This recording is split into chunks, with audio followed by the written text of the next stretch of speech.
अब कहिएगा अनुत्तीर्ण क्या है, तो अनुत्तीर्ण मतलब फेल हो गया, उत्तीर्ण मतलब पास हो गया। तो परीक्षा में 38% छात्र मान ली 100 होगा तो 38 को छात्र हिंदी में पास हुआ, और अंग्रेजी मतलब हिंदी में अनुत्तीर्ण हुआ 38, और अंग्रेजी में अनुत्तीर्ण हुआ 47%। यदि दोनों विषय में 22 छात्र अनुत्तीर्ण रहे, कुछ ऐसे इसमें भूसकोल्हा विद्यार्थी थे जो दोनों में अनुत्तीर्ण हो गए, उसका परसेंटेज 22 लिखा हुआ है प्रश्न में। आप 22 यहाँ देखिए 22 छात्र अनुत्तीर्ण रहे, तो दोनों में उत्तीर्ण होने वाले छात्रों का प्रतिशत ज्ञात करें। तो कुछ लोग जब अनुत्तीर्ण हुए हैं तो कुछ तो उत्तीर्ण हुए होंगे, इसलिए आप अनुत्तीर्ण 22 को हुआ तो उत्तीर्ण का प्रतिशत ज्ञात करने कह रहा है। अब सबसे पहले छात्रों जो अनुत्तीर्ण हुए हैं उसको लिखिएगा। तो कुल अनुत्तीर्ण देखिए 38 को अनुत्तीर्ण क्या है हिंदी में, और 47 को अंग्रेजी में अनुत्तीर्ण है, तो मतलब फेल वाले अनुत्तीर्ण छात्रों को जोड़ करके 85 हुआ। ठीक, अभी कह रहे हैं 47 को 22 छात्र दोनों में अनुत्तीर्ण हैं, 22 छात्र में दोनों में फेल हैं, मतलब ये जो जोड़ का है इसमें 22 और हैं जो फेल हो चुके हैं। तो दो मतलब 22 कॉमन आ रहा है, तो 22 को घटा ले रहे हैं इसमें, 63% छात्र अनुत्तीर्ण हुआ। 63% छात्र जब अनुत्तीर्ण हुआ, प्रतिशत ही लिखा हुआ, प्रतिशत से समझ ही रहे हैं, तो 100 में 63 फेल हो गया तो 37 पास हुआ। तो उसी को हम शब्दों में लिखे हैं, उत्तीर्ण होने वाले छात्र 100 - 63 मतलब 37% विद्यार्थी उत्तीर्ण हुए। अब कहता 800 विद्यार्थी है, तो 800 का 37% उत्तीर्ण हुआ, 800 का 63% छात्र अनुत्तीर्ण हुआ। मान लिया 1000 छात्र कहता, तो 1000 में 63% निकालते अनुत्तीर्ण और 37% निकालते उत्तीर्ण। लेकिन यहाँ पर इस ढंग का कोई भी कितने छात्र हैं नहीं पूछ रहा है, प्रतिशत में ही पूछ रहा है, तो प्रतिशत में 37% हो गया। अब इस चीज़ को समझाने के लिए, ये तो हुआ पहला तरीका। दूसरा तरीका में मैं आपको बता रहा हूँ, जैसे एक डायग्राम बनाइए, आप डायग्राम के सहारे कहीं समझ जाइएगा, ज़्यादा कुछ कन्फ्यूजन होगा समझ जाइएगा। ये गोला जो है ना हिंदी विषय का है, देख लीजिए यहाँ तक का पूरा, और ये गोला अंग्रेजी विषय का है। ठीक, अब कहिएगा कुछ दोनों गोले के बीच में कुछ क्षेत्र है जो दोनों भागों मतलब दोनों गोले को टच करता है। इस प्रश्न के अनुसार मैंने इस गोला को बनाया है। प्रश्न में लिखा हुआ है 38 छात्र हिंदी में, देखिए 38 छात्र हिंदी में, हिंदी वाले कॉलम में लिखे हैं, और 47 छात्र अंग्रेजी में, 47 छात्र अंग्रेजी में, और दोनों में 22% अनुत्तीर्ण, ये भी अनुत्तीर्ण ही है।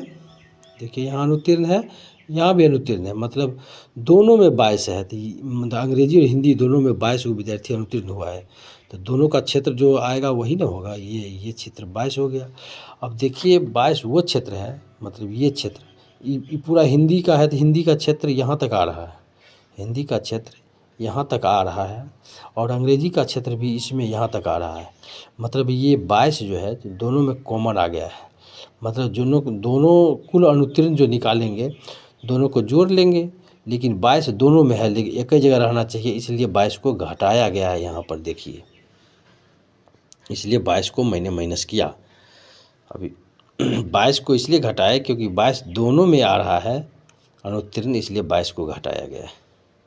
यदि आपको किसी भी प्रकार का कन्फ्यूजन हो तो बताइएगा।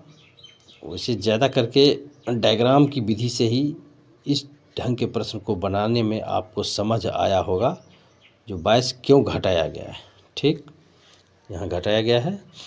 अब अगला प्रश्न बताइए, यदि दूसरा प्रश्न, यदि P प्रतिशत 1296 हो तो P का मान ज्ञात करें। क्वेश्चन में लिखिएगा, यदि P प्रतिशत, देखिए P प्रतिशत का मतलब गुना P प्रतिशत बराबर 1296, तो P गुने P मतलब 12 स्क्वायर, P स्क्वायर, ये क्रॉस मल्टीप्लिकेशन हो गया, इधर हो गया।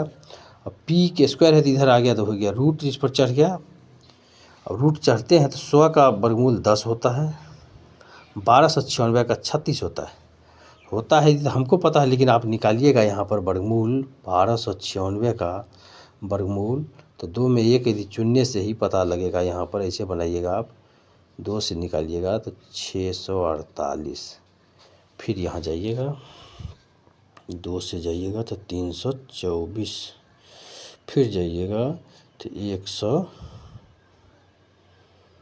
162, फिर जाइएगा 2 से तो हो गया 81। अब 2 से नहीं लगेगा तो 3 से लगाइए, 3 से हो गया 27 या 81, फिर 3 से लगाइए 9, अब फिर 3 से लगाइए 3। अब देखिए 1 2 3 4, 4 को 2 है, मतलब वर्गमूल में 2 में 1 होता है, 4 को 2 मतलब 4 को 2 मतलब 2 को 2, 2 गुने 2।